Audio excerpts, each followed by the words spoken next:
2026 post office GDS റിക്രൂട്ട്മെന്റിന് അപേക്ഷിച്ചവർക്ക് ഇതാ ഒരു സുപ്രധാന വാർത്ത. സോഷ്യൽ മീഡിയയിലും മറ്റും ഇപ്പോൾ സജീവമായി ചർച്ച ചെയ്യുന്ന ഒരു കാര്യമാണ് GDS റിസൾട്ട് മാർച്ച് മാസം പ്രസിദ്ധീകരിക്കും എന്നത്. ഇതിൻ്റെ സത്യാവസ്ഥ എന്താണ്, റിസൾട്ട് വന്നാൽ ആദ്യം എങ്ങനെ പരിശോധിക്കണം തുടങ്ങിയ കാര്യങ്ങളാണ് ഇന്നത്തെ വീഡിയോയിൽ. വീഡിയോ ലൈക്ക് ചെയ്യാനും അതുപോലെ ഹൈപ്പ് ചെയ്യാനും മറക്കരുത്. 10ാം ക്ലാസ്സിലെ മാർക്കിൻ്റെ അടിസ്ഥാനത്തിൽ നടത്തുന്ന ഈ റിക്രൂട്ട്മെൻറ്റിന് ലക്ഷക്കണക്കിന് ഉദ്യോഗാർത്ഥികളാണ് കേരളത്തിൽ നിന്ന് മാത്രം അപേക്ഷിച്ചിരിക്കുന്നത്.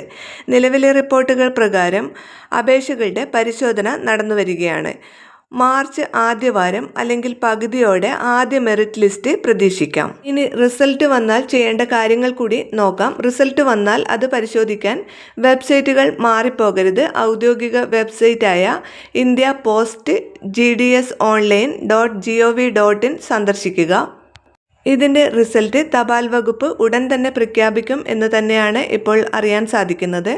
റിസൾട്ട് എങ്ങനെയാണ് പരിശോധിക്കുക എന്നുകൂടി നോക്കാം. ഇന്ത്യ പോസ്റ്റ് GDSonline.gov.in എന്ന വെബ്സൈറ്റ് സന്ദർശിക്കുക. അവിടെ കാൻഡിഡേറ്റ്സ് കോർണറിൽ പോയി ഷോർട്ട് ലിസ്റ്റഡ് കാൻഡിഡേറ്റ്സ് എന്ന ലിങ്കിൽ ക്ലിക്ക് ചെയ്താൽ കേരളം ഉൾപ്പെടെയുള്ള സർക്കിളുകളുടെ ലിസ്റ്റ് PDF ആയി ലഭിക്കും. നിങ്ങളുടെ രജിസ്ട്രേഷൻ നമ്പർ അതിലുണ്ടോ എന്ന് നോക്കിയാൽ മതി. ലിസ്റ്റിൽ പേരുണ്ടെങ്കിൽ നിശ്ചിത സമയത്തിനുള്ളിൽ തന്നെ ഡോക്യുമെൻ്റ് വെരിഫിക്കേഷന് ഹാജരാകേണ്ടി വരും. റിസൾട്ട് വന്നാലുടൻ തന്നെ കൃത്യമായ വിവരങ്ങൾ ഈ ചാനലിലൂടെ നിങ്ങളെ അറിയിക്കുന്നതാണ്. അപ്പോൾ ഇതുവരെ ഈ ചാനൽ സബ്സ്ക്രൈബ് ചെയ്യാത്തവർ ഇപ്പോൾ തന്നെ സബ്സ്ക്രൈബ് ചെയ്യുക. അതുപോലെ വീഡിയോ ഷെയർ ചെയ്യാനും മറക്കരുത്.